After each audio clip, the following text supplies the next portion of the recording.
What? You remember that thing? No. Used to have that at Jamba Juice, the couscous. It was it was a thing we literally would have to throw out every single The night. dish so nice they named it twice. No, there was like, remember when they decided they were like gonna have all the Couscous. yeah, they thought it would be, oh, you know what? We're gonna diversify all of the food that we sell. Oh. And so they started selling I remember the that. wraps, the salads, and all that other shit. What was it? The chimichurri. Yeah, wrap. it was when they launched all that. They launched the couscous. I remember that. And the salad, right? We'd prep like 2 of them a day, Mm-hmm. and we would have to throw them out every other day because nobody fucking bought it ever. Dude, like, I remember ever. when we got those Belgian waffles. I was just about to Dude, bring I that used shit up. to Dude, pull those an were extra the- 2 if I knew I those was were the working the best, next dude. day. Well, I was it's like, funny 'cause I'm I pulling thought an it was extra 2 and I'm gonna make them. I don't know how your guys' store was about it, but like we talked so much shit about those when they first brought them out. I was like, these are so dumb. Nobody's gonna fucking buy it. Well, it's- no. Oh, he's all right. I thought he broke his arm. You thought that too? Yeah. Well, he landed right on his fucking elbow. Probably just stung really badly. It looked bad though. Yeah, it did. He was like, "Ugh." Yeah, it looked like his arm immediately clamped up. We were talking so much shit about these are so stupid. Nobody's gonna buy these, and we sampled them out, and I was like, oh my god, there's sugar in here. Yeah, those things are really good. Sugar, syrup, it's like all baked into it. Mm-hmm. Now, if only I had some bacon in there. Bacon. That'd be a lot. Just Dude, I was telling Ryan, Brandon, I went to Jamba Juice like a couple weeks ago, Mm-hmm. and they have a cookies and cream smoothie now, and they just had a tub of like Oreos sitting back there. God, I was like, that'd be so hard to Dude, not just. with the peanut butter. Oh my god, it'd be so good. The peanut butter at Jamba Juice was my favorite. Yeah, I used to like doing the peanut butter with the oatmeal. Mm-hmm. Dude, remember I'd load my remember fucking Teresa oil. would always scrape the peanut oil out of it? And I'm like, no, I need that shit. That's She would scrape it out. she would like on the new one, you know, it'd float on top. She wouldn't mix it. She would just you're like. supposed to mix it. I know. I She was wouldn't like, do that. the She would peanut just throw it butter would out. be like really dry without it. Mm-hmm. It's not. Yeah, it's not moistened enough, and it's gonna lack flavor. No wonder you guys peanut butter suck. I'm just kidding. All right, so when you guys want to go? Huh? When are y'all? I'm ready. I'm ready to roll. Ready to roll. All right. Pull the notes first. Enjoy the show. Enjoy the show. Enjoy the show.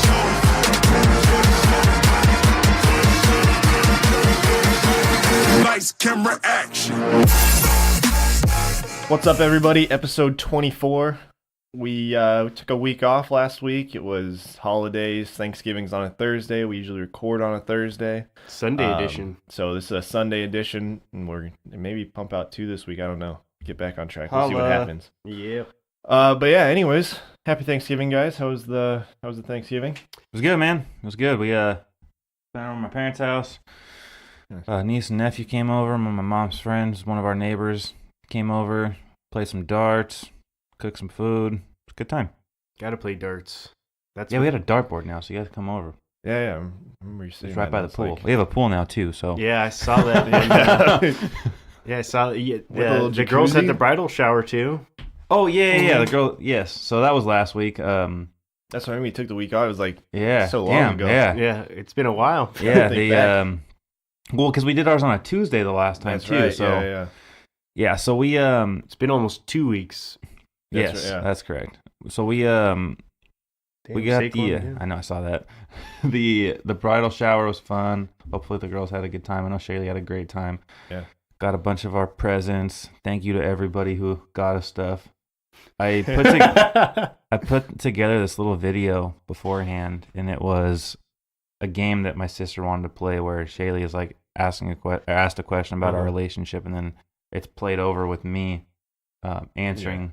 Yeah, what I thought. so Sarah told me about that. And she was Dama like, did yeah, tell- it was super cute, blah, blah, blah. And you know how Sarah and I are super competitive. Yeah. I was like, you want to play? God. She was like, yeah. She was like, yeah, I want to play. She's like, I'll beat you. I was like, I don't think so. I'm pretty sure I know you better. So we'll see. Yeah. But No, it was funny. And it took me like a really long time to record that because you have to do it all in one take. I wasn't doing separate clips because I didn't want my sister to get mixed up with the clips, so I did it all in one. So she just paused it as she was going. Yeah. But it was fun. Like they like I said, they all had a good time, had some food.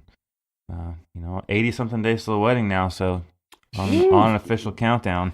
Nice. Yeah, it's getting close. Getting close. And then Brandon, how was your Thanksgiving? It was good.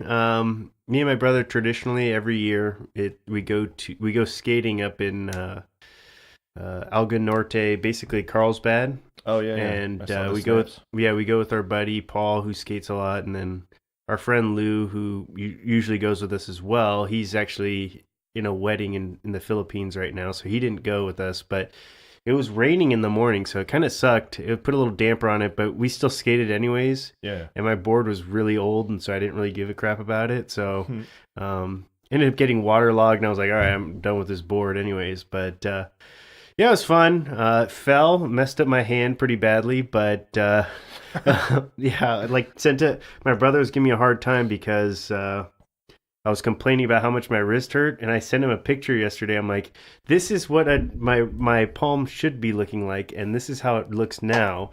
It's like, you think I was just making it up? Yeah. And well, anyway, so yeah, food was really good. We packed the turkey. I think we cooked our turkey a little bit differently. We stuffed it with a lot more fruits to keep the turkey really moist. Oh. We have a really old Moist. piece of shit oven. Like, our oven is probably from the 1800s. It's really old. Jeez. And 1800s? I'm exaggerating, but still. Hold on a second. I'm exaggerating, but still. So it's just a wood burning brick. stove. It's really, really old and does not cook things very Is it well. electric or gas? It's gas. Okay. And it has a pilot light that's always on and burning at all times.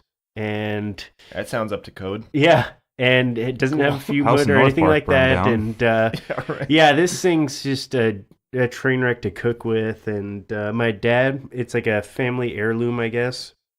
Oh, yeah, It's yeah. like from, I think it's my dad's grandmother or great grandmother or something like that. So it's old as shit. It's really old, and He just doesn't want to get rid of it.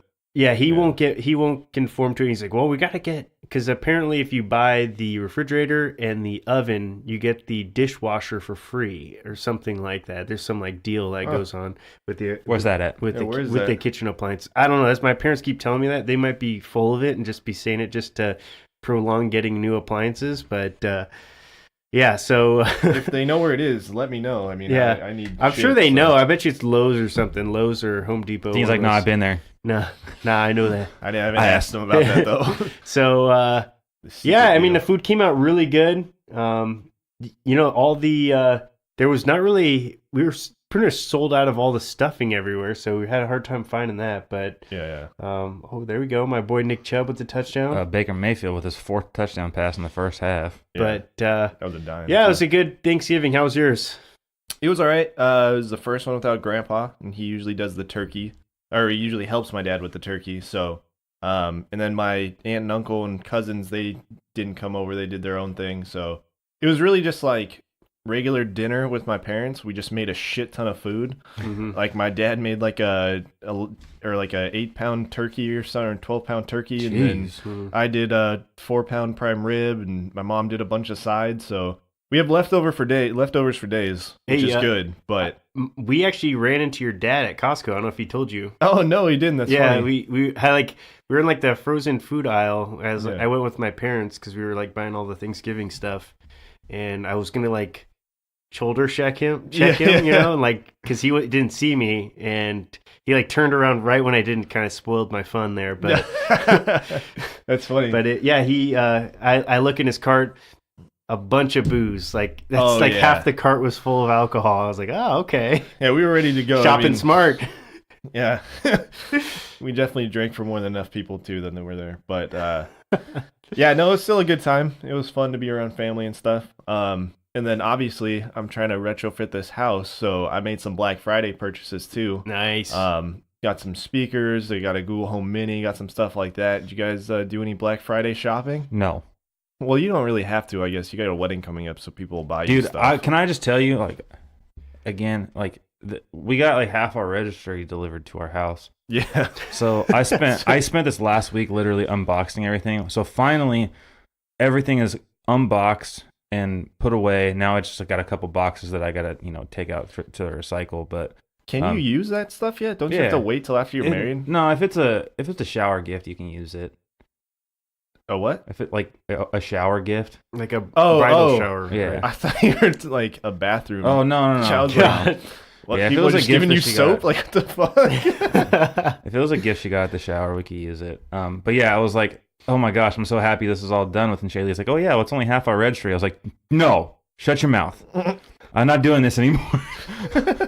It's like I'm tired of unboxing stuff. So no, and it's funny because we also had Shaylee's mom and grandma in town last week, and we've been talking about, we're not doing Christmas presents this year just because of the wedding coming up. And like Shaylee and I will do like stockings for one another and stuff, and we'll still decorate the house and whatnot, but not doing any, big Christmas shopping this year just because of all the expenses that we're paying for the wedding.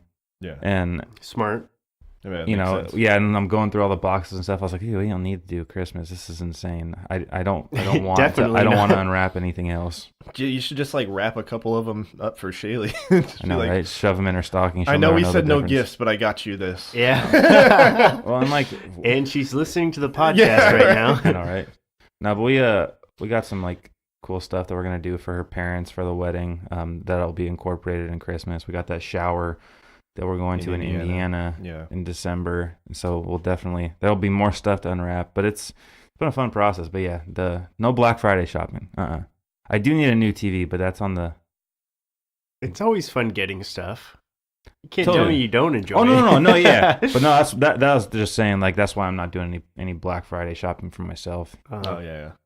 Yeah. I did think about getting a new TV, but I was like, Costco prices are always just better anyways.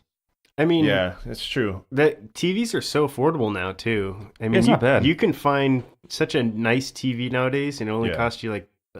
Well, did you see my parents' TV when you were over there? Yeah, that thing's huge. So unnecessary. Yeah, I was gonna say something too. Yeah, I would have. I mean, like, guys, did you get enough wall to? That's fit almost. your TV? That looked like it's about a 70-inch. Oh, it's bigger. Is it? It's 80 something. It's close to 90, I think. Jeez. I think it's like an 86 or something. Your dad was telling me about, and I was like, Jesus. Dude. How much was that? It wasn't that much, but like that's got to be at least $2,000. Something that I think it was less. Really? I think it was maybe it was just less, or it was at $2,000. But whatever it is, the next size up is the one that's like $10,000. So it like stops at like 90 for like affordable TVs, and then as soon as you want, Well, because it's like after you go that big, they're like, okay, well, you just have to buy a movie theater. Yeah, right. Basically, something about like it being that big, the amount of pixels that you have to use to make the screen work. Because even movie like theaters, it's not a TV screen; it's a projection unit. Yeah. I don't know. At that point, I would have freaking gotten the projection unit at that point. Pretty much, basically the whole wall. It's massive, but it's it's cool at the pool, so you can like sit out at the pool and like. Yeah, that'd be cool. Rotate the TV out. Yeah, it's a good time. I'll have to have you guys over soon now that's done. We can swim in it like after next week, I believe. Well, that's the best part about being in San Diego too. I mean, it's December basically, and today it's 75 out or whatever it is. It's warm today. Absolutely, so no, totally. We're all in shorts. Like, well, especially now that like the house is all done and stuff, we'll definitely have you guys over. We have all this new kitchenware that we have to use, so. Dinner party. I felt like your parents played it off when I stopped by to pick up Dama. They played it off like it'd been done for a really long time. I was like, "Whoa, look at all this!" The pool had literally gotten done 3 days before the party started. Yeah, or like 2 days before the party started. You're like that old thing. I texted Dean because we had to fill the pool with water, and Shaylee was like, "Well, how are they going to fill it?" I was like, "We have to take a hose," and she was like, "No, really, how are they going to fill it?" And I was like, "No, seriously." Fill it with a hose. Yeah, how else would you? So I was texting Dean. I was like, my money's on 12 hours, and it actually took closer to 24.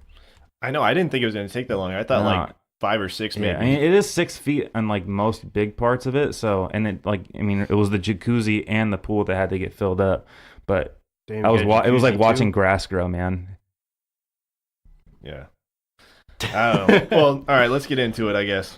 We wasted enough time catching up. We're going to go over NFL Week 11. Like we said, we're doing a Sunday podcast. Hopefully we can get this out and published today, so that way you can hear a little bit of what's going on and you won't get confused between 11 and 12. But NFL Week 11, starting off, I just wanted to go over this Alex Smith injury. Man, that thing looked brutal. God, I texted he's not coming back. Yeah, they're saying that he's It's a career ending. Yeah, It the looked like it chances was. are I that mean, he's not plus coming back. he's older too, so just I just saw him. prayers out to him. Man. I saw him like curl up, basically. Like you just saw the pain. He's just like trying to hold it in. And I didn't see the initial hit, so when you guys were sending it to me, it took me forever to actually press play on the video because I was like, You're like, I don't know if I want to see this.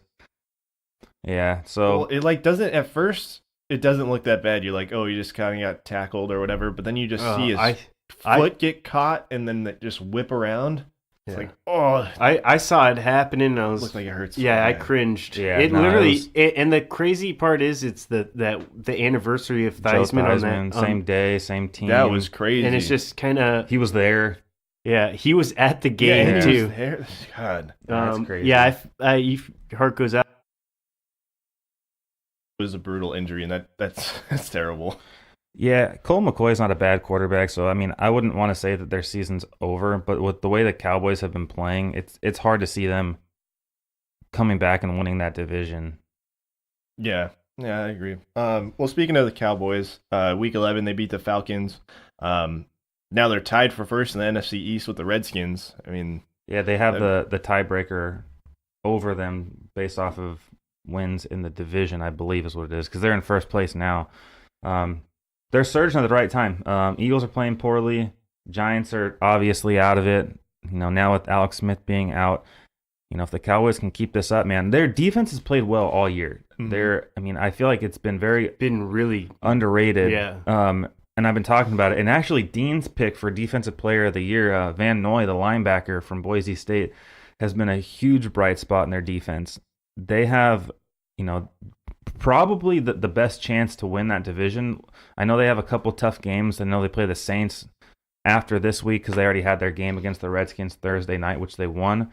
They do have a little bit of a tough schedule, but they run the ball effectively. If Dak Prescott can minimize the turnovers and their defense can stay hot, I don't see them beating the Saints necessarily, but I can see them winning that division. It might be a year where it's a 9-7 team winning that division. I would agree. 9-7, maybe 10-6 if you're being Especially if you're looking optimistic. at a 4-6 Eagles team facing off today against a 3-7 Giants team. I mean, It's one of the worst divisions in football right now. yeah. Yeah, no, I agree. It's funny because we talked about earlier in the season that Jason Garrett could get fired mid-season, and he's kind of turned his play calling around, obviously with the addition of Amari Cooper, and they're kind of forcing him the ball or really, targeting him more, and opens up space for other wide receivers and gives- Elliott. Yeah, exactly. That's the biggest one. Unloads the box and lets him have some running room. And I think the other part that they were getting away from was taking Elliott out of the game too soon. And it's almost like they forgot that he was also a viable receiving option. And now you're seeing his touches go up tremendously the last few weeks. And he's one of the best running backs in the NFL. When you're talking about a complete running back, a guy that can run between the tackles, fight for extra yards, I think he's top 3 in the NFL. That's my running back. That's not running back. I mean, you obviously look at players like Gurley, who's the best right now. Melvin Gordon's been playing great, but I just look at Elliott Alvin as a Kamara as well. And yeah, They're a lot of totally. big, I just look talented at him people, as a but- pure between the tackles running back, and I don't think there's anybody else in the NFL that's better at that than him, as well as blocking. They showed his numbers compared to Adrian Peterson during Thanksgiving, and they're pretty much identical up to this point in their careers. And that's the same kind of running back style. I mean, they're both, but they're not huge in the passing game. Elliott's a better receiving back. But pretty much from like a rushing yard and touchdown And perspective. blocking. That's the other thing is Elliott's an amazing blocker. Mm-hmm. And that's huge to have out of a running back. Gosh, it's so underrated. People so forget about underrated. that when we're looking at offenses, but I mean, that's been one thing that you've seen with Phillip Rivers and the Chargers over the past few years when they've gone through changes at running back is when they don't have somebody back there to protect his blind side. I mean, he's either throwing the ball away or getting sacked right away. Mm-hmm. And that's just one team that I'm continuously watching, and you see how valuable having a running back that can block is. Definitely, yeah. Then we'll go over to the Ravens and the Bengals game. It was Lamar Jackson's first start, starting again today. That first game, man, I know they didn't throw the ball for basically the entire first quarter, but still that offense was moving, and they looked pretty good. Yeah, he's got to get better at with his throwing motion. He's got some fixes there, but I mean, obviously coming out of there with a win in your first start's huge. He ran the ball a ton. I think it was 18 designed run plays. Yeah. I mean, we're talking about the longevity of a quarterback. I worry that, if that's your game plan with this guy, then, he's not going to have as long of a career as you want. You got to get him comfortable in the pocket and making throws. But he's got a couple good matchups, and they're playing the Raiders today. He got to play the Bengals last week, so those are some confidence-building games if he can go out there and get some W's. Yeah, I agree. And like you said, he's just not developed well in an NFL quarterback as of yet. And he's got an arm. He's got an arm, but he just doesn't know how to read. Mhm. He looks at the one read, and then he's off to the races. Yeah. So if you can develop him a little bit more and let him, go through his reads better. Definitely extends plays very well, though. I did notice that he was on plays where he was moving out of the pocket on not designed run plays. He wasn't looking to run; he was looking to throw, which is good. It's a hard thing for young quarterbacks. Yeah. And then we talked about the NFC East with the Cowboys now taking first place, and the Redskins lost it to the Texans, and now the Texans come first place in the AFC South. So it was just like a lot of battles for first place in individual divisions. Yeah, the Texans look like exciting. a good team right now. Texans are clicking on all cylinders. They have the longest win streak, right? Yeah. No. Well, the That'll be the Saints Saints. 10. Saints Oh, won that's 10 in a right. row. Yeah. But yeah, they have the second longest. They look good, and it's crazy because Deshaun Watson's still not playing great, but he's playing good enough, and that just means that they're a complete team. Their defense is so good. Their defense is good. Their special teams are really good. And like I said, he's playing well when it matters, but when that dude starts clicking on all cylinders, this team's going to be damn near unstoppable.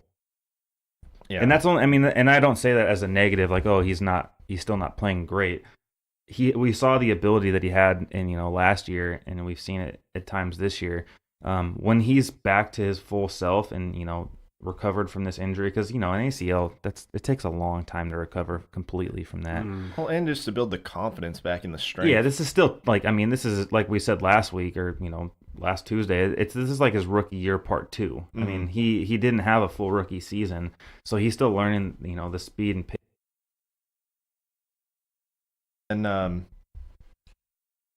speaking of the Saints, they had their 10th win in a row over the Eagles.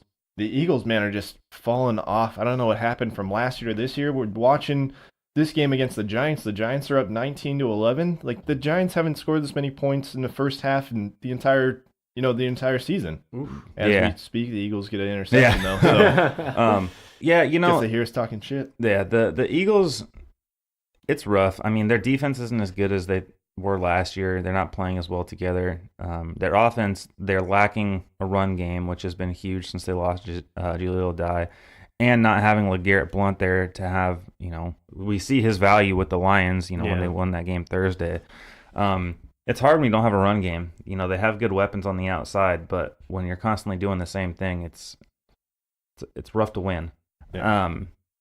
But we were listening to that stat earlier today. It was the worst loss, most points given up by any Super Bowl team the year after they won a Super Bowl. So you can kind of see, like, from being a Super Bowl champion, you should not be going out there and losing 48-7. Even if you would have put up 30 points, been a better loss. But to only score 7 points. And Wentz hasn't been playing that well either. I mean, I feel like he's still a little shaken after his injury last year. And I mean, you got to have, if you're an elite team, you got to have elite play from your quarterback for the most part, unless you just have a stout defense and a great run game. But and their run game's non-existent. They don't even have to me, I don't think they have a serviceable starting running back on that roster at this point. And which is what we were all saying at the trade deadline. They did not make a play for a running back, and they lost Jay Ajayi for the year. Yeah. That really hurt that team. Yeah. And then to pick up Golden Tate just seemed like unnecessary. Yeah. Exactly. Yeah, it was a weird move too. But then the Bears, another team that remains in first place in their division, they beat the Vikings. The Vikings are another one of those teams, man, like we were just talking about, like the Eagles, they're just falling off. That defense has kind of been top tier for a while, and they could still make the playoffs. They could, but the offense kind of is letting them down, and who knows what's going over there. When they lost, I was gonna call him Baker Mayfield. What's their Mitch Trubisky? He had that big hit, so it looks like he's gonna be out the next couple of weeks. Well, so they have that opening. They played Thursday against the Lions, and Chase Daniels played well enough for them to win. Their defense again was the biggest reason that they did win. So the Bears are still looking good. Mitchell Trubisky has played phenomenal this year as a quarterback, and I think the biggest reason he didn't play was because they were on a short week playing Thursday. I think that he has those few extra days to rest. They're saying there's no guarantee he plays next week though. So I feel like they do that to teams to mess with them. I mean, I think that if he's healthy, he slammed pretty hard on his shoulder though. We'll see. And Chase Daniels I mean, their defense is fine enough for them to win that division. And they're 8-3. They're 3 games up on the Vikings, so they kind of have that division. They can wait for him to come back. If it's a matter of trying to get him to stay healthy, it's not like they don't have a viable like backup quarterback option. And that's again why you need a good backup quarterback.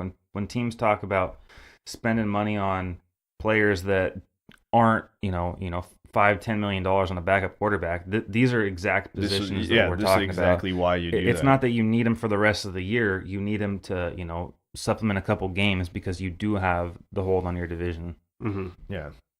Well, let's see. Where else are we going? We got that crazy Monday Night Football game. Whew.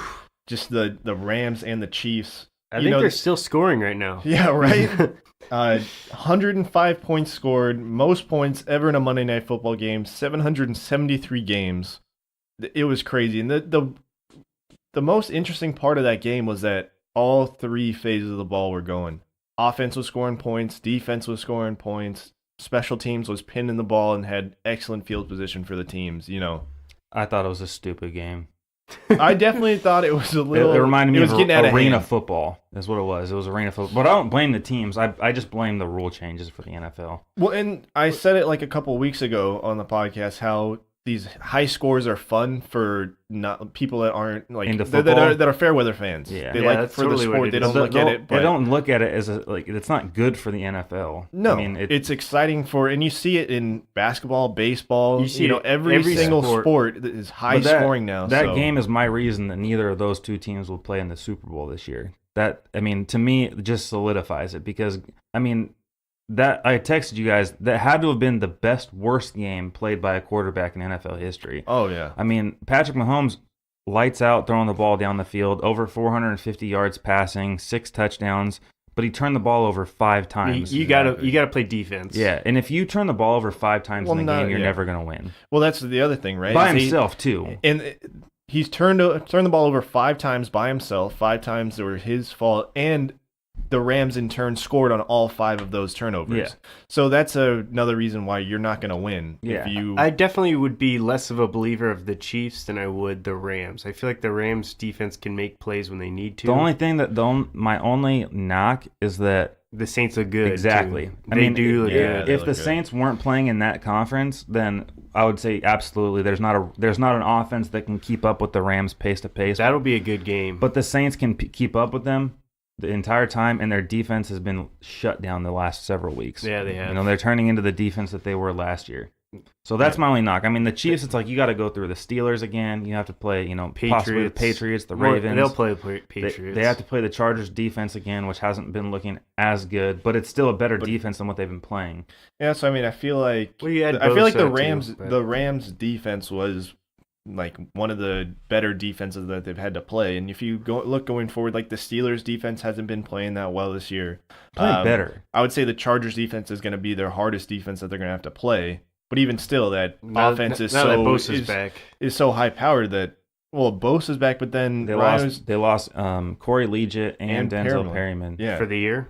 Yep. Jeez. So that's what I mean. It's like you get one back, but then you lose 2 key pieces. I still think Bosa is more valuable than both. Especially against the Chiefs, because I don't know about both of those guys, but let's say not combined. As much as individually, individually, and as much as Kareem Hunt he's a good. With having Bosa back, it's going to allow them to rush the quarterback and not have to blitz as much and keep people in coverage. So, it is more valuable to have Bosa, especially for that matchup. Mm. But for me, it's just a matter of your defense, is giving up X amount of points. They're not playing good in situational defense anymore like they were at the beginning of the year. But no, like you said it perfectly. For people that are fair weather fans, for people who just want to watch a Monday Night Football game, sit around and drink beer with their friends. But from a football fan standpoint, I wasn't excited about watching this game. I was like, you guys aren't making adjustments on defense at all. Well, apparently that really cost Vegas, the Vegas line people, some serious money because everybody was taking the over on the number.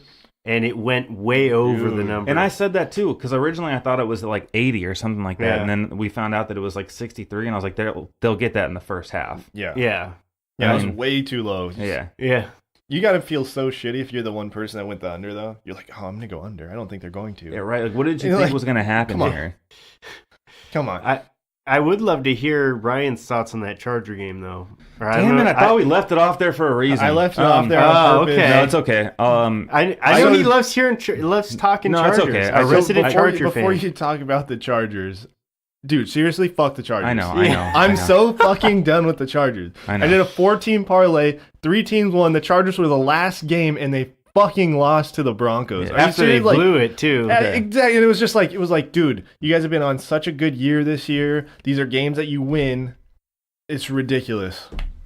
Yeah. Anyways, Ryan, take it away. Go ahead. Give us your my thing. I knew the Chargers were going to lose this game. I know, and it sucks being a Charger fan because it just felt like a trap game. But the Broncos are not a bad team. They play good on defense, and they play well against Phillip Rivers.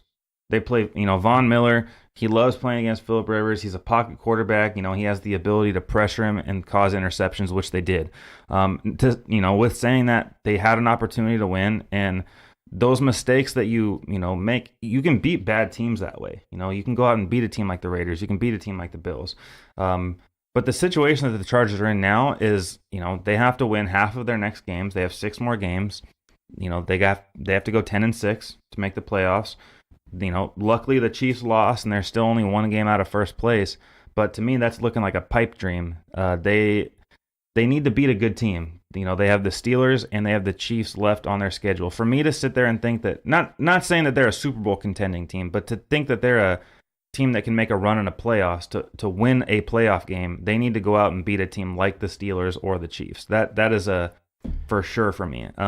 Now that Lamar Jackson's taken over with the Ravens, that's not as good of a game to watch now. I don't think particularly. The Bengals have been playing terribly. They get another shot at the Broncos the last game of the year, but they do need to go after it, and they do need to beat a team like the Steelers or the Chiefs to prove that they're a playoff contending team. Mm-hmm. Yeah, I intentionally try to leave it off because, 1, I was pissed, and 2, Ryan, I know you weren't the most excited about I was really, game it bummed me out because, again, like Dean said, it's a game that they were supposed to win, and they should have won. They had every opportunity to win. But you underestimate a team that its defense has won them a Super Bowl, and that defense was the reason that the Broncos won a Super Bowl with Peyton Manning that year. Yeah. Obviously, they're a little bit older, but it's the same defense. They play well. It's hard you can't write the Broncos off. Ever. Mm-hmm. I mean, in Case Keenum's not a bad quarterback. Again, he's probably a backup quarterback in most circumstances, but he's shown his ability to be a starting quarterback in the NFL. Yeah, in the right system, he could be effective, Yeah. but they haven't found the right system. Seems like the Broncos have. But they got the Cardinals today, so if they don't win that game, then I'll pretty much write this season off as a loss. Well, I mean, the Raiders beat the Cardinals last week, so this is it's a good bounce back game. I mean, as honestly, much of a give me as you can get. Mm-hmm. Nothing's a gimme with the Chargers. That's true. Let's do a quick college football recap. It was rivalry week last week. I know we had that huge game last night with LSU and Texas A&M. Yeah. 7 overtimes. That was also the highest scoring 140 something game. points. Yep. Yeah, it was crazy. I mean, I was a little shocked. LSU's defense has been very good this year. They didn't play well yesterday. Well, clearly. They didn't you play give well up at all. 76 points. I mean, it was 7 overtimes, but still.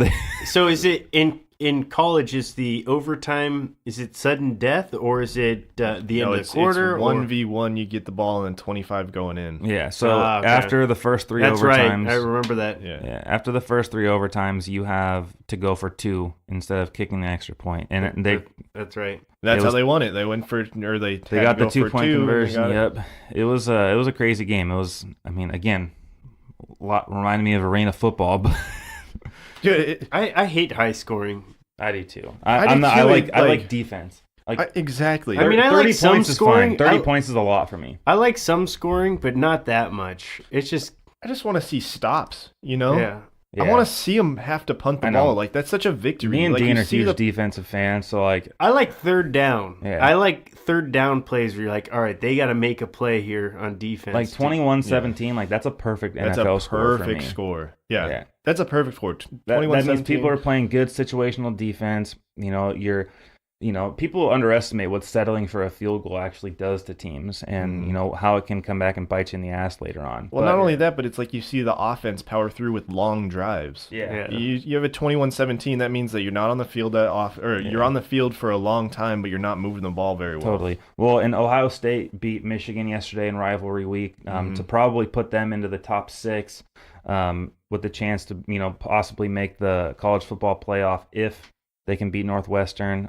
Oklahoma also beat West Virginia. They're going to have a chance to win the Big 12 next week against Texas. Notre Dame beat USC yesterday, and the most undeserving team out of the bunch, obviously Good. Clemson and Alabama are undefeated teams, well deserving. And they're ranked 3 now? Or Notre Dame it sucks. They have played nobody in the entire year. They're undefeated, and now they're going to have a chance at the college football playoff. And to me, if Alabama wins, Clemson wins, Ohio State wins, and Oklahoma wins, those are the 4 teams to me that belong in the college football playoff. They all, the Oklahoma and Ohio State both have 1 loss on their record, but they've beaten ranked teams, several times this year. yeah, and speaking of that, Michigan's had a great season too, but they got their ass kicked yesterday by Ohio State. And that was a game they needed to get into that playoff, man. Yeah. They were sitting at 4 for most of the year. Harbaugh's put together a good team, but Ohio State showed up. And Urban Meyer, he showed why Ohio State is constantly in the conversation at the end of the year for the college football playoff. And who was the other one that like qualified for a bowl or something like that? It was like UCF or University of Central Florida. They were the team that Yeah. was like the self-proclaimed national champion last year because they were they were undefeated. like undefeated. And They're they should've undefeated again gone. this Yeah, year. yeah. They don't play anybody. I mean, I feel bad for the kids there because they obviously deserve an opportunity to show their talent. But when you're not playing ranked teams and you're not playing in a conference which allows you to play, another highly ranked team in a championship game, your chances of making the college football playoff, because it's people voting, and the people that are voting are people that have been watching college football for a long time. So I feel like they've nailed it on the head the last several years. I know Oklahoma State was ticked off a couple years ago because they didn't get in, but it's been competitive every year. I've enjoyed watching the college football playoff since they put it in 4 years ago. Yeah, ever since they've changed the seeding and the way the playoff actually works with the bracket, is. it It's makes more it so competitive. much more fun to watch. And What if you guys? I mean, this is like a totally off the wall thought, but what if they had? It wasn't a set schedule. At least it would be for the first half of the season, but the second half, you can make like a revolving schedule. So that way, based on it's not fair. That's the problem with the scheduling. Is let's say they went undefeated, they have no chance to qualify for a national championship because they're playing. Well, you look at Alabama, right? Alabama's been like number one there. Non-conference games were crap this year. Crap, dude! They played some teams that was like Temple, I've never yeah, heard of like, you. It was Like, stupid. it's We had that ridiculous. discussion because Alabama is obviously the best team in college football right now, but they also haven't been tested by teams. I don't think that the I don't schedule think should be even written. if they do get tested. Yeah, that's what like, I'm saying. Well, So they signed the contracts like 4 years in advance on who they're going to play for their non-conference games, and I just think that they should go yearly. I think that Alabama next year should probably have to start off a game like against a Notre Dame or against a Michigan. Yeah. I don't think that it should be written out 4 years in advance. I don't think necessarily the revolving schedule, just because that puts too many questions up for debate. But I think that the schedule should be written at the beginning of the year. Exactly. Or at the end of the previous season. Exactly. Because I like what you're saying. Like, so that way it's competitive. Ranked teams play ranked teams. But when you get the schedule the first week or like when it first comes out, you're like, okay, well, this is how we're planning for, week 8. This is who we're going to play. So this is what we're going to set up and by that time, you know what teams are going to look like, because it's not like the NFL where you have free agency and the NFL draft. Yeah. Players have already signed their letter of intent. Players have already announced whether or not they're going to go into the NFL draft. So which returning players are going to be there. You know which teams are going to still be good. My other thing is eventually it's going to have to go in, if not an 8-team playoff, a 6-team with two, the top 2 seeds having that first round bye. Just because I feel like every year there is one team that could make the argument that they should be there. And I think eventually the NCAA will jump on board with that. Well, that's what's cool about college basketball is any team could, if they do well enough, they control their own destiny. And that's but college the basketball longevity of March Madness is so much. No, I totally get it. The format's different. Yeah, The sport's completely different. Yeah. But there's you a want reason to be able to capture some of that. Is what I'm saying. Yeah. And there's a reason that March Madness is so much more popular. And like I said, if it was basketball, if it wasn't such a highly contact sport, it would look more like March Madness without a doubt. It's just the fact that you get one game a week. You don't have the option of playing multiple games in a week. Yeah. No. But no, they'll figure it out eventually. At least with the NCAA, they've moved everything in the right direction. I can't say the same about the NFL. Well, I mean, almost the best option would be shortening the length of the season and instead then of 12 games, 10 games. Yeah, do 10 games and extend the playoffs for another 2, or make those like a qualifying or like a pool match. Change those up where the top 10 teams will play each other, and then after those, we'll go into the 6-game playoff or whatever. Absolutely. Something like that. And they'll figure it out eventually. There's going to be some. I feel like there's going to be some big moves in college sports, NCAA sports. Well, the best part is that they're flexible with it too. They're willing to change it to make it competitive. Obviously, it's money driven, but still. Yeah, no, and they want more games. Yeah, you but look it at has the to be within NFL. the The same- NFL wouldn't make a move like this. I think that they need to. I know why the teams do it in college football is to make money. When SDSU plays Cal Poly every year, they pay Cal Poly to come play them because it's supposed to be their warm-up game. If you do away with those, it'll allow you the flexibility to have more games later on in the year. I think it's just going to take a lot for them because they make a ton of money. Those small schools make a ton of money off of those games. Those games where they get but paid. Once they do away with those, they can shorten the schedule a little bit. Like I said, there was about 4 or 5 games that Alabama didn't need to play this year. It was just stupid. Yeah. Well, in other football relevant news, the Canadian Football League has their Grey Bowl today. It's the Ottawa Redbacks and the Calgary Stampeders. I know none of us are going to watch that, but still, it's something that's going on. Thank you, had to throw that out there. Thank you, Canada. I know it. I have no idea what team Johnny Manziel went to, but if it was his team that was going there, I'd be a little bit more excited for it. Johnny Football. But we'll move over to Major League Baseball. Yes. We had the Cy Young winners, Blake Snell and Jacob DeGrom. That dude deserved it. I think DeGrom definitely they both deserved it. deserved it. I'm so happy both these guys got voted in. Blake Snell, I think we talked about this. Yeah, I think we all year, man. That I dude think was we're lights out. all 3 on board with these With both picks, of them. weren't we? Yeah, I would say. Yeah. I mean, Did you have somebody else in mind too?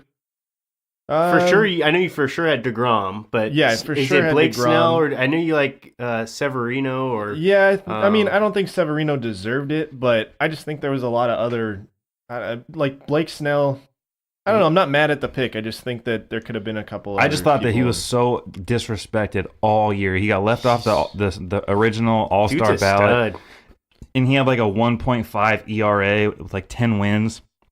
I mean, it goes unseen because he plays for Tampa Bay, but they got it right. I mean, they gave the player that deserved the award the award. I think you're seeing a message from baseball that wins are not as important as they maybe used to be. It's more about individual performances. Both these guys had ERAs that were sub 2, right? Well, I think you look at DeGrom was sub DeGrom 2, right? Or yeah, you look at DeGrom especially, the worst run support in Both all of of them. Major League Baseball, and Yeah. he still won it. He was like 10-10 or something like that, but yeah, his ERA was low. We also had the MVPs announced this week too. yeah. Oh, did we? Yeah, I yeah, didn't. Christian I didn't see Yelich. those. Christian Oh, Yelich that's from the right. He Brewers deserves and it. Mookie Betts from the Red Sox. That's Yeah. right. This For some is- reason, I this- thought we covered that last. This oh, was that a really No, we were big year talking for Rookie of the Year. Mookie Betts. He had his kid, MVP, won World Series. I'm happy that Mookie Betts won it too, because if JD Martinez would have won it, I kind of would have been. I would have a been little pissed if- upset. I definitely don't think that a DH should win. No, me neither. Not in the MVP, slightest but- bit. The other big thing for me with that too was Mike Trout. I mean, Yeah. Oh, I yeah. think missing the games that Mike Trout did because of his family issues cost him the MVP. And he had an injury too, didn't he? Yeah. Well, I mean, yeah, he had a couple things. He missed more games, and that was pretty much the only stat line besides average that Mookie Betts had him on. Yeah. But Yelich, it was Yelich or Baez. And Yelich obviously having the playoff success that they had, and he finished the year hitting for the cycle. He did a lot of things at the end of the year that helped boost his chances for winning. And then I texted you guys because in one season the Marlins traded away 2 National League MVPs. Yeah, because that trade did happen at the beginning of this season, calendar year. Yeah. So him was Javier Baez. Wait, who did they released? Oh, Spangenberg? Spangenberg's off the pods, man. Yeah. That's a tough pill to swallow. 10th overall pick. Just let him walk. I mean, he's had for being a 10th overall pick, he's definitely not been great. But he's shown bits and pieces of being at least a good quality player for the Padres. I think that this is just boiling down to the fact that they're bringing up young guys. I'm a huge fan of Spangenberg. I think he can play every position on the field. I think he's a good, 5-tool player. But at the same time, it just comes down to I think this opens them up to re-signing Galvez. So that way they can have... We'll see. Because Galvez was on a 1-year contract last year, same as Spangenberg, so... I don't think it's going to happen. I feel like for the Padres, if we're talking Padres, I don't know if we're transitioning into that, but... We can go Padres why first. Not? Yeah, why not? But I think it's mostly about playing time. So, like, you're seeing Will Myers been linked to some trades, and it seems like outfield's log jammed. Yeah. Seems like infield, there's some flexibility there. It seems like first base and catcher are pretty much set in stone. Actually, even catcher's kind of log jammed. Yeah, log jammed up. But and then the bullpen too. Bullpen, you got a lot of flexibility. Yeah. A lot of. And so starting pitching. So it seems like starting pitching, and it looks like third base or shortstop are the 2 positions that they're in, maybe even second base. Yeah. That there's some flexibility on. And we heard those rumors about Gene Segura with Will Myers. I'd love to hear your guys' thoughts on that one. I like it. I think that it's a good swap for both teams. I think we'd be taking on a couple contracts. There would definitely have to be some cash given out coming from the Mariners. Coming from the Mariners because those are 2 pretty big contracts. It gives us a lower end... I don't think. I'm sorry. What's his name? One more time. Gene Segura. I don't. No. The pitcher. Oh, shoot. I can't think of his name off the top of my head. Leaks. Leaks. I don't think Leaks is necessarily Mike Leak. Yeah. I don't think Leak or Leaks. Leak. I gotta take a leak. Yeah. I gotta take a leak. I don't think that he's like a top of the rotation starter, but I think that he's somebody that we can have start at 3 or 4. He's kind of like Clayton Richard. Yeah. But Gene Segura would definitely be somebody that they could at least have flexibility with Fernando Tatis, because it doesn't seem like they're going to be bringing him up right off the bat to start this year. Yeah. So whether that means they move him to third to fix their third base problem, I like the idea of it. His contract is, obviously closer to what Will Myers is making, but he's coming off an all-star year, and that's huge for the Padres, and we need a good glove at shortstop. Right. Batting average over 300. Yeah. I don't even know what that is anymore. I know. Yeah, that's true. And with Will Myers, he needs to go to a team that's going to be on him for his hustle. And the Padres aren't doing that. You know what is? Yeah. He needs to go to a team that has the DH position. And so American League is a perfect fit for him. Mm-hmm. And he's got a good bat. It just seems like he's just not a great fielder, and he can't stay healthy. He's lazy. Yeah. I mean, probably, yeah. Lazy. I mean, I don't see what he does. I don't see what he does outside of the field, so I don't know how lazy he is. And that's kind of just been the common opinion from most of the Padres personnel is that he's lazy. Not from a overall baseball player standpoint, but from a fielding standpoint. Having to sit back there and take swings every day, go for it, man. Well, he's been. Fine. I mean, he probably grew up with that. Everyone telling him he's just this 5-tool star who's just got great bat speed and can do all these things. But I was the only one that when you originally told us that I was a little indifferent about this. Well, just because Will Myers probably can go off on another team. Well, not only that, but that's the Padre way. Not only that, but I just felt like you said, Ryan, it's going to be a lot of. There's got to be cash involved, and right now it doesn't. I don't want to take Leak's contract on. But that's what I mean. It's like we have no news of any cash being involved, and it's a good point that it is good to get Myers off of our team. It opens up a position in the outfield, opens up somebody to come in for third base. Exactly. Then you have Segura come in. He can fill in, help Tatis come up, fill him out. But at the same time, it's the Leak contract. It's Segura, I just feel like there's other options that we could go with. There's no way we still help us build. My thing with this is that we're getting an all-star shortstop. We're getting a formidable pitcher who, not necessarily an all-star pitcher, but who has had success in baseball and who has had longevity in baseball, coming to a park that's pitcher-friendly. Yeah. And we don't have to give up any young prospects. That's my big thing. Yeah, that's why I initially said I was indifferent about it, because it's like, these are good points. Yeah, you know what I mean? We don't have to give up any pitching prospects. It's obviously open up the outfield and third base, and it's a great conversation because I can see both sides of it. We still need to get a pitcher. We still need to go out and get either one tier, two tier, somebody that can go in there and be our number one or our opening day starter. And obviously we're going to have to give up some prospects for that. The reason that I like this is because there's no prospects involved. Yeah. We get to get rid of Will Myers, allow some of our players like Franchi, maybe a Franmil, whoever it may be that they think deserves a starting spot. And it's not Hunter Renfroe. Yeah. So I agree. That's my biggest thing is we're not giving up any prospects and we're not giving up Hunter Renfroe because damn was he hot at the end of last year. It'll give us some flexibility down the road because I think Myers is locked up a little bit longer than Segura. Segura's till like 2020. His last year of his contract is an option. The one thing I will say is I want us getting these crappy contracts off our books. We got Phil Hughes. Yeah. We just finished up Travis Wood, and it just seems like if we take on another guy, even though he's only due for the next 2 years. But if he's getting paid close to $40 million over the next 2 years, that's still that's for a small market team. That's still a lot. That's a big investment for us, and it seems like I know a lot of our best players are going to be paid. That's what I mean. Minimum, and so I think the only reason that I'm kind of okay with it is because most of our top tier players aren't going to be making any money for the next several years. Yeah. Not any big money. Even though we have a lot of our guys are arbitration eligible, but they haven't really done that well. So I don't know if they're going to how much of a raise they're going to get in arbitration. But, it's going to be interesting. This is going to be a really good year for the Padres offseason, or at least interesting, I should say. No, definitely. I think it's a huge. It's going to start to form what we're going to see from the Padres for the next few years. Also, another note on baseball: Dean's Yankees acquired James Paxton this week. That's right. I hate it. I hate it as well. I hate it so much. I think they had an opportunity to trade Sheffield for Machado or for anybody, and you ended up with Paxton, who's a 30-year-old pitcher who probably his best years were behind him. He's probably a really solid 2-3, and so I do feel like they paid quite a bit for him. And let's think about this real quick: the Yankees need to beat who? The Red Sox. And the Red Sox have a shit ton of power hitting right-handed hitters. So you go out and find a lefty who doesn't pitch well against righties.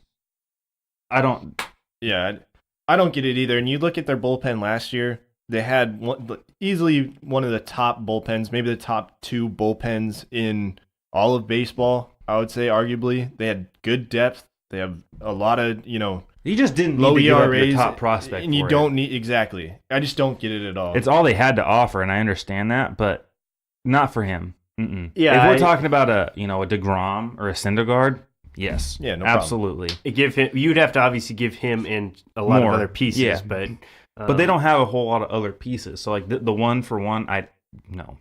Mm-mm. Yeah, I don't. They still have a lot of financial flexibility in this offseason, and this will not be the end of the Yankees offseason moves. And they're fine. They have a lot of young talent. I just for the sake of just looking at this one, had one prospect. Yeah, you had one prospect that They everybody wanted. have a couple others too, but this was their hot ticket. This is their biggest one. And I just didn't like for what they got back from it. And hey, who knows? Maybe Paxton comes out there and he can put CC in the bullpen or something. I don't know.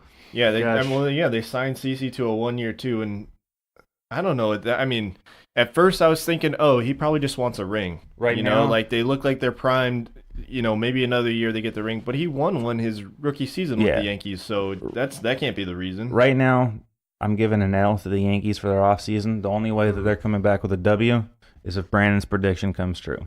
The two big signings. Harper and Machado. I still think it's going to happen, but Yeah. I'm hearing Philly's making some big moves or making Making a lot of noise. Yeah, they just got to get players to want to go there. That's going to be. I think that's. It's not far fetched. It's not like it's Yeah. a crazy idea. You're still kind of. But Yeah. if the Yankees are calling and the Phillies are calling, who are you going to? Oh, you're going to the You're Yankees going- because Exactly. it's the prestige. You're Yeah. going to the. So Yankees. they have a huge uphill battle for that reason alone. But like I said, it could happen. I mean, they have the financial stability. They have the the young talent on their team. If they add a player like Machado and Harper, they are national league contenders. Yeah. Then other news: Adrian Beltre retired. I loved watching that dude play. That dude can hit the ball so hard. And he was funny too. Yeah, he was hilarious. He just enjoyed playing the game. I feel like he's a gamer too. I love watching guys who've kind of got that competitive spirit. Yeah. Looking back at the Dodgers, the Mariners, I mean, the teams that he's played for, I mean, he's been around forever. I remember he led the league in home runs with the Dodgers. Yeah. Yeah, that was He's a exciting. I'm trying to find real quick because the Padres kind of solidified their 40-man roster and they brought up a lot of prospects. Yeah. the big one. What's his name?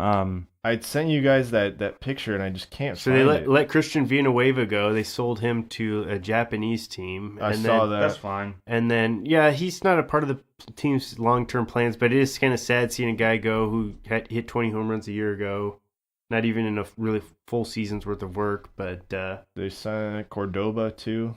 They put him up. Oh, Paddock. Chris Paddock was the one that they Paddock. added to the 40-man roster. I thought that was huge. and I like what's his name? The guy that they traded Reyes, France. No, he's a starting pitcher who got hurt and he's coming off Tommy John and we traded Colin Ray. No, Lamet? They No, put him up. he's actually used to be like a top 15 prospect. Avila? He was the Red Sox top prospect in their system, and then we traded. Clayton Richards. No, I'm just kidding. Knicks. No, who's the starting pitcher that went to the All-Star game for the Padres a couple of years ago when the All-Star game was here? Drew Pomeranz. We traded Pomeranz. Drew Pomeranz for this guy straight up, Mm. and I'm drawing a blank on his name right now, but I literally am listing off everybody. Avila, Castillo, Diaz, Erwin, Espinoza. Anderson Espinoza. Yeah. That dude is like he was a top 16 prospect. I'm glad you went in alphabetical order because if it was something that would take it forever. It was all pitchers. So it wouldn't have been that long. But he's one of those guys he's supposed to be a frontline starter until he had his injury, and then they took him off the top 100 because since the Padres got him, he's just been plagued with injuries. So, yeah, it'll be interesting to see how fast he can develop because he was supposed to be a frontline starter. At least that was where he's projected to go. So I'm just looking at the Padres 40-man roster, and for whatever reason on this site that I'm looking at, they have like country of origin. And dude, there's so many Venezuelan players on our team. It's unbelievable. That's where the game's going. We got 1, 2, 3, Well, 4, 5, 6, 7. So we got 10 out of 40. They Venezuela. spent a lot in international signing, and that's kind of AJ Preller's calling card. That was Well, it's cheaper long term yeah. because you can sign players to long term deals that don't hit the bank as hard as some of these contracts like Harper's or Stanton's are going to get you. And most of the Congratulations, Christian McCaffrey scored a touchdown. That's what I'm talking about.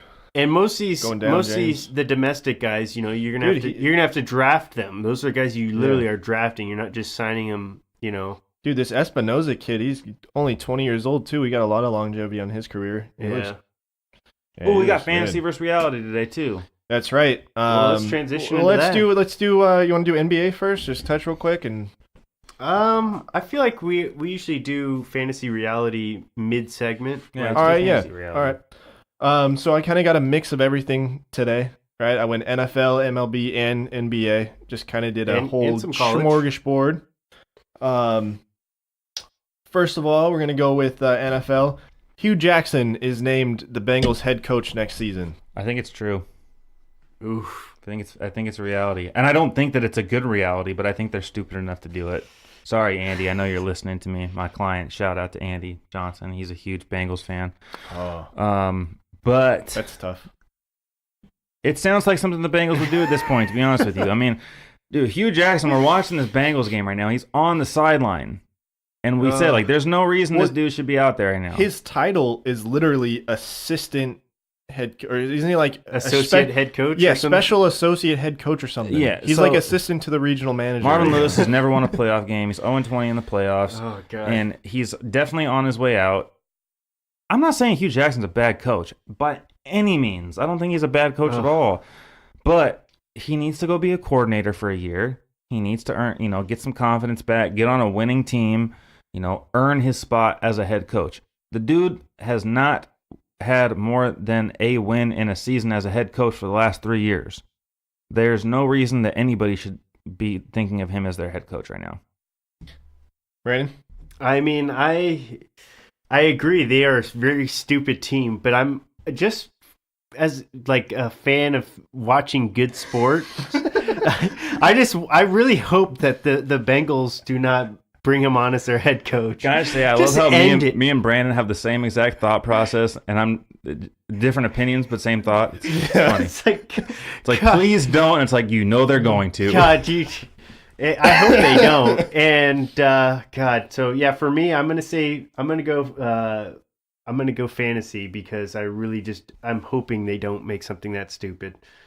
And so, yeah, that's my vote. So I'm on Ryan's side here. I think this is definitely a reality. This is literally the only reason they brought him on. Like, you look at Marvin Lewis, who's been there for, what did we say, 18 seasons without going to the playoff, without winning a game in the playoffs. Yeah, without winning a playoff game. Like, dude, you got to go after that. I'm sorry. You just can't get it done. I don't know what it is. He should have been gone 5 years ago. He should have been Probably gone 10 years ago. Yeah. What the 18 years, dude? Like, his career's an adult He's ruined now. Andy Dalton, who is not a bad quarterback. I think And he made AJ Green look, not like a Hall of Fame wide receiver. Well, we can go down the list of players. He's great in the regular season. I mean, he puts together winning teams. He just doesn't get it going in the playoffs. The laundry list of players that he's ruined, man. I mean, gosh.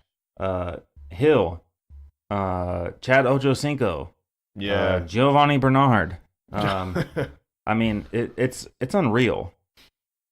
Yeah. Well, all right. Then our other fantasy reality, we're going MLB.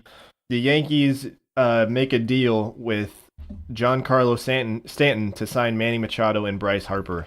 I think it's fantasy because they don't need to deal Stanton to acquire both these players.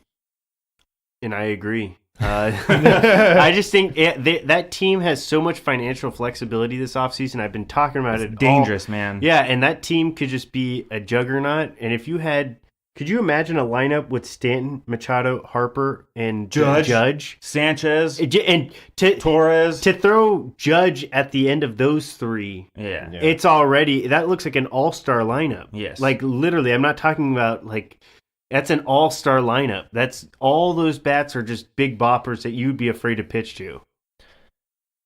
I'm gonna go with I'm gonna go with reality on this. I'm gonna go against you guys because I don't see them making enough space. I know they have the cap space for it, and I know they have room to sign these players. But I think this goes against everything in the Yankee organization and culture. What do you mean? This is the same team that went after Giambi, Damon, and A-Rod. They could, but I will say, I will agree with you to an extent that this owner, they're a little different the way that they're handling business now, where they're not just opening up the checkbook and just signing everybody. And they do need some pitching, and I think that's been their biggest problem. So I could agree in that sense that if you think they're going to go the pitching route, that's a possibility. The Warriors had Steph Curry, Klay Thompson, and Draymond Green. Did anybody think that they would actually sign Kevin Durant? No. Did they think that it was bad for basketball? Yes. Did they do it anyways? Yes, because they had the financial security. When you have the ability to do something, you don't question it. If somebody was saying, hey, Clayton Kershaw and Max Scherzer are both going to be available this offseason, via free agency, you can sign both of them. Are you going to do it? Yes. And you're going to have two of the best pitchers on your team for the rest of the year. I mean, to me, it's a no-brainer. If you have the ability to do it, like, you make space for it. They didn't have a position for A-Rod when they went after him, and they moved him to third base. If they don't have a position for Bryce Harper in the outfield, you move him to first base. I mean, to me, if they can do it, if those players want to do it, they'll go for it. If Giancarlo Stanton for some reason doesn't want to be on that team with all these other stars, then yeah, you flip him for another starting pitcher, and you're still going to have one of the best lineups in baseball.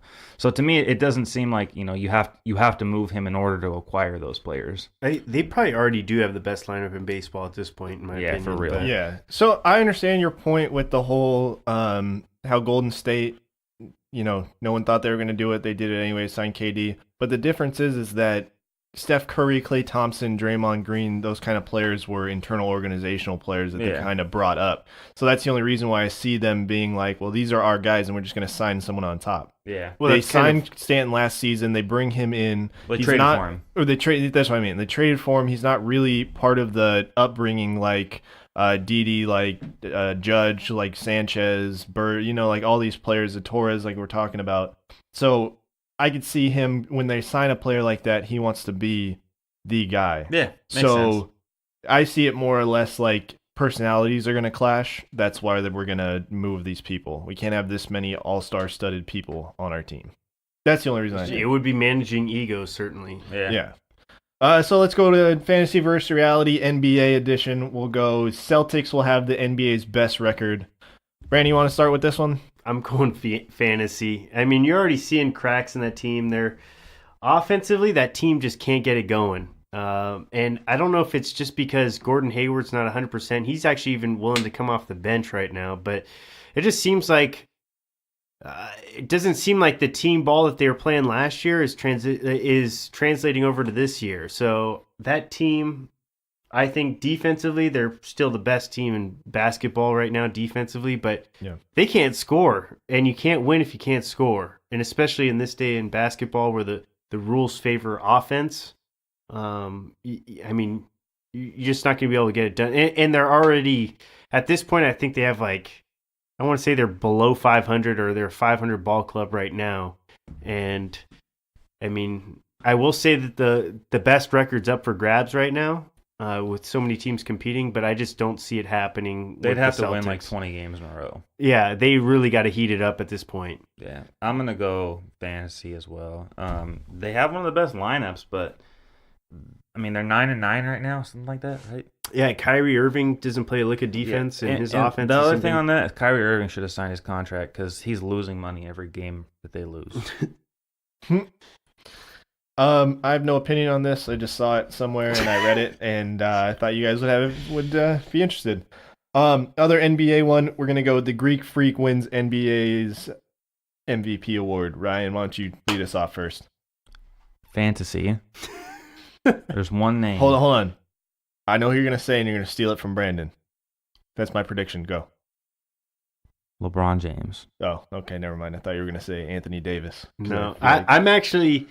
A couple of weeks ago, I would have said Anthony Davis, and that's what I said on our podcast. And I'm actually, dude, I've watched LeBron, man. That guy's been carrying the Lakers. He's been carrying the shit out of that team. LeBron James. He's doing everything right now. And I told you guys it was going to take a few weeks. He's going to let the young guys try to figure out what they're doing. But now he's taking over. He's like, fuck it, I'm doing it. And honestly, he's got a good supporting cast. If you look at other players like Kevin Durant, if you look at other players like Anthony Davis has obviously got some issues. Ooh. We got a fight going on. This Jacksonville Buffalo. They're still fighting for the ball. Oof. That was going on? Yeah. Those guys look like they're just But yeah, LeBron James. That was the most fight I've seen in football in a really long time. Did you not watch that Mississippi I'm talking about NFL, man. Oh, come on. Sorry. Well, anyways, but yeah, Brandon. I mean, every ounce of me wants to say the Greek Freak's going to win it because I love watching that dude play. Yeah. But, I mean, like you said, LeBron's he's playing on another level, and he's still another year. This old man's still getting it up there, and he is just taking the league. And, I mean, he literally has been carrying the Lakers. I've seen... They're one game out of first place right now. I mean, obviously it's a wide open West division, It is. So it's not going to stick like that forever. But they're beating good teams. They're winning the games they're supposed to be winning. And he's, facilitating when he's supposed to be. He's maximizing, Ingram, Kuzma. even Lonzo Ball is showing. I mean, he's not putting up the 20 points that like people want him to still, but he's allowing space and creating space for others. He's been playing huge since Rondo went out. He's been lighting it up, and from deep especially. Yeah. That's the part where it's like it's a new element to his game. I feel like he's shooting the ball better than he ever has right now from deep. Yeah. So my only thing here against LeBron is the whole Mike Trout argument. You know what I mean? Obviously, we talked about how Trout had an injury and all this stuff, but still, it's just not a popular opinion, I guess. It just seems like you're handing it to the player instead of giving it to somebody that I don't know. It's has like more of like the limelight. It's not deserving, but it's like the limelight. You know what I mean? But to me, right now, if LeBron was playing like his typical self, I mean, which is still amazing, and there was another player like a Russell Westbrook or a James Harden or an Anthony Davis who was, putting up crazy stats every night, then absolutely they would be more deserving of it. But LeBron is lighting it up more than he has been, and other players aren't playing as well. Yeah, so it doesn't seem like as much of a cop out to me.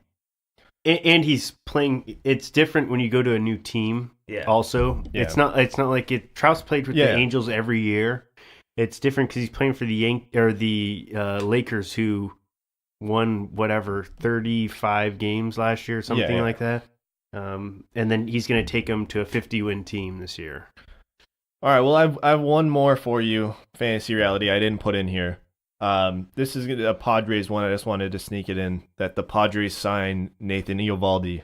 Ooh, I actually would agree. We talk about a lot of big starters are going after these guys, and Eovaldi's kind of one of those people that is slipping underneath the radar maybe a little bit as the big name frontline starter that's out there. But what do you guys think on this? I don't look at him as a frontline starter. He would be on the Padres. But no, what I will say is he seems like a Padre guy where he's got huge upside because coming up he was pretty much a stud. Yeah. And he's got nasty stuff, but he doesn't seem to ever like string it together for a full season, it seems like. Yeah. The other thing that I like to remind people of when thinking about free agency, and we like injury prone players too. Right. That's but when we're talking about free agency as a whole, people forget that it's not just names that are being called. It's you have to bring a player in, you have to show what their value is. And NBA is a perfect example. The year that they were trying to sign Kevin Durant, people were putting up banners and signs on the streets and everything to get these players to sign. It's like the LA Braun thing. Yeah. So when a player goes to free agency and, there's big names out there like, Dallas Keuchel, there's obviously your Bryce Harpers and Manny Machados. Mm-hmm. There's going to be a lot of teams that are going to be maximizing their efforts into those players. It seems like a definite reality because the Padres aren't going to be spending their time with those players. And that's my biggest thing. Is like as a whole, we kind of forget that what free agency is, and it's whining and dining a player and getting him to sign with your team. And there's not going to be a lot of teams that are going to be putting the time and effort into a player like that right now. Yeah, no, I agree. I think this is definitely a reality, even though I'm not a huge Eovaldi fan. After that Game 6 win over the Yankees, and he was talking shit about, CeCe, if you want strikes, why don't you throw it over the plate? So that's my only knock on that. But it would be exciting to still see him dressed in Friars uniform. So what, you guys want to do the NBA standings? I know you guys were a little excited about this. Let's do that, man. I mean, I got it. Let's pull that up because it changes frequently every day because we're not even going to bother with the East because it's stupid. The East is probably the top 3-4 teams in the East are Toronto's killing it, Milwaukee's killing it, Philadelphia, they are who we thought they were. Outside that, you're kind of like, all right, well, yeah, you got the Pacers who are 11-8, Detroit's 9-7, Boston's 10-10. That almost to me looks like it's already set. I mean, you obviously are looking at like your last, who's going to get the 8 seed. Orlando, Brooklyn, Miami, or Washington. I could definitely see Washington turning it around unless they decide to, get rid of Beal or Wall. But the rest of it, the top 7 looks like it's already set in stone for the rest of the year. I mean, Boston's not going to finish as a 6 seed. No, exactly. They'll get their stuff I just together. mean like those teams that are there are going to be in the playoffs. Yeah. But when we're looking at the West, we have Golden State in first place right now. We have the Clippers half a game behind them, Memphis a half a game behind them, Denver a half a game behind, Portland 1 game, Oklahoma City 1 game, the Lakers 1.5 games, and then all the way down with the Sacramento Kings 3 games back. You know what this looks like? This looks like MLB, AL, and NL, where the AL was extremely close all season, and the NL was extremely close all season. The AL is kind of already set in stone. Yeah. You look at the Eastern Conference, like you said, is kind of already set in stone, and then you look at the Western Conference, where everyone's real close, real tight. Could be a lot of things that could happen if a team gets hot. So, well, the crazy part is a 1.5 game difference between 7th and 1st. Right, I know. That's what I mean. It's the part that's wide just open, insane, and it's just well, Golden State's going to finish on top. They're going to get their stuff together. It just seems like what happened? I don't know. I didn't see. But it just seems like Golden State is, they're still the best team. They're going through some adversity right now. There's some drama between them. Steph Curry's out. They're going to get their stuff together. That's just, we all know that's going to happen. And from there, it's kind of like who's number 2, who's number 3. It's not the Rockets because they don't play a lick of defense anymore. He got ejected. Who did? Leonard Fournette. Well, he already. And then outside of that, you're like, who are you gonna put over? I'd love to put my Clippers in there, but I know they're not there. Memphis, no. Denver, no. Portland, no. I think OKC might be that number 3 team, maybe 2. Yeah. And then outside of that, you're kind of like, Lakers solid squad, but I don't know if. Well, if the Rockets get it together, they can. I don't see them getting it together. They'll make the playoffs. I'm not saying they're not going to make the playoffs. Chris Paul doesn't look good this year. Yeah, I'm not. I don't think they just don't have. They don't play defense. They lost their best defensive players in the offseason, and I will say this: Carmelo Anthony was not really a good sign for them, but. It just seems like he's already off the team, so they had to unload him. That's fucked up. Which the sad part was the Rockets had to be really cautious about what they said because they don't want to upset their superstar. They just locked up for 4 or 5 years, because him and Carmelo are they're close, really close. But pretty excited as a Clippers fan to see where we're at. We have flexibility. It's sitting pretty right now. We're 12-6. Got flexibility to sign 2 super maxes or 2 max players in the off season. So it's looking good. Pretty happy team ball. No egos on the roster, which is something that's different from the Clippers. Traditionally, we always have 1 or 2 guys who think they're above the team, and this team, there's not one single player who thinks he's better than the rest. That's good. We had at one point in the year we were. Only the Clippers and the Warriors had 3 guys averaging 19 points or more. So it's like you get scoring from everybody on the roster. It's not just it's well distributed. It's not one superstar that you're counting on to carry a team or not. Exactly, and it's team ball. There's not one guy who's averaging more than 5 assists a game on the team. So everybody's averaging assists, everybody's rebounding, everybody's involved on offense and on defense. Isn't it sad to know that the second team that we spend the most time talking about on this podcast is the Clippers? Who's the first? Padres? Yeah. Well, who would you want it to be? Chargers? I don't want that because I don't want to talk to you guys about the Chargers. Yeah, well, who would you talk to? Then why'd you bring it up? No, I said it's ironic that it's Well, I feel like we talk about the Yankees a heavy amount. And we talk about... I don't know. It's like Padres, Yankees, Clippers. I tried to bring up the Canucks. Padres, Clippers. Yeah, definitely. Yeah. No, I was trying to just keep it by sport. Gotcha. Hey, we don't talk Clippers that much. Well, we don't talk Clippers that much. I talk Clippers. You do. I'm the one who talks Clippers. Yeah. I'm talking about overall as a podcast. You do. I for sure do. Well, let's talk about another team in the NBA then. There's this whole Marcus Fultz. Markelle Fultz? Yeah, requesting a trade, and the 76ers saying that they're going to deal him. I think it's a good thing for both teams at this point. Back. I don't know if they'll get a pick back for it. They're not going to get anywhere near what they paid for him. No, he sucks. And it just seems like that dude... I've seen that guy. He can get up and down the court. His shot is awful. And you can't have him... Yeah, if you can't shoot in basketball, you suck. There's a spot for you. You just got to learn to shoot. Yeah, it's center, and he's 6'4". It's not going to happen. You could still. I mean, Ben Simmons doesn't have a jump shot. Giannis Antetokounmpo doesn't have a jump shot. And you you're could 6'10". I mean, for me, if you're sub 6'5" and playing basketball and you can't shoot, you don't belong in the NBA. If you can drive and you got speed, you We're can not make it saying happen. he's a mediocre shooter. We're saying he's terrible. Oh, he's awful right now. I'm not. Not saying like you're shooting 30%. Like no. No, you don't want him to take a shot. No. Like you look at like Rondo. Rondo has never been like the best shooter, but he can still. That's what I'm put saying. the ball up. And but at the that's same not time, Markelle Fultz's game either. Though. That's yeah. Yeah. You could He's be a not player as- like that where you're a good distributor. You look at like Lonzo Ball, who isn't the best shooter, but he can still But put still up. look at Rondo's shooting percentage. It's not. That's that what I'm. bad. That's what I'm saying. It's not He takes that bad good shots. because Rubio- he takes high percentage shots. Rubio's the same way. Yeah.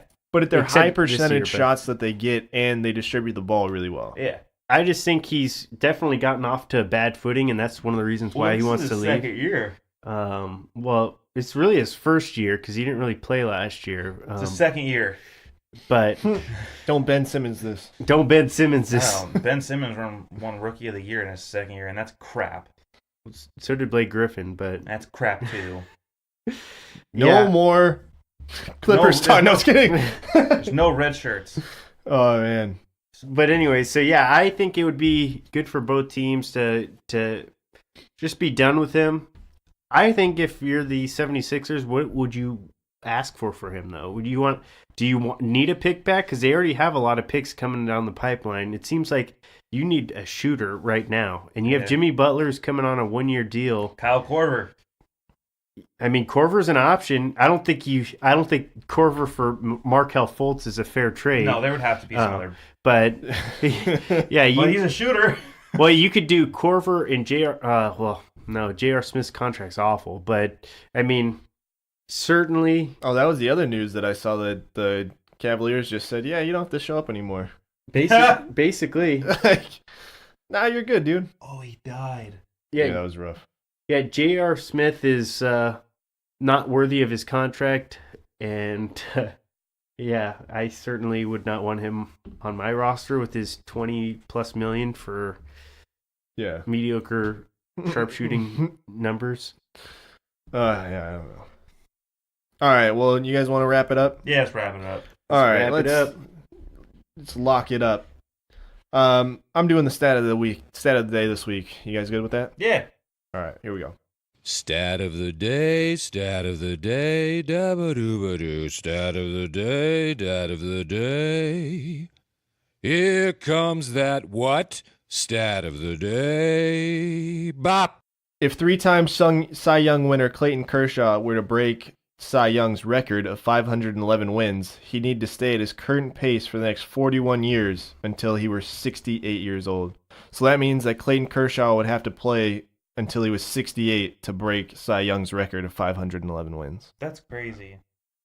That's crazy. And Clayton Kershaw's I don't know, I would say arguably one of the most dominant pitchers absolutely. we've seen in our lifetime. It's just you're just seeing a change in baseball. Mm-hmm. Yeah, wins are just starting pitchers don't get wins like they used to. Yeah. Well, we look at the Cy Young winners this year with Blake Snell and Jacob deGrom. Yeah. Both of them didn't have a Snell lot of wins though. Blake Snell had a lot of wins.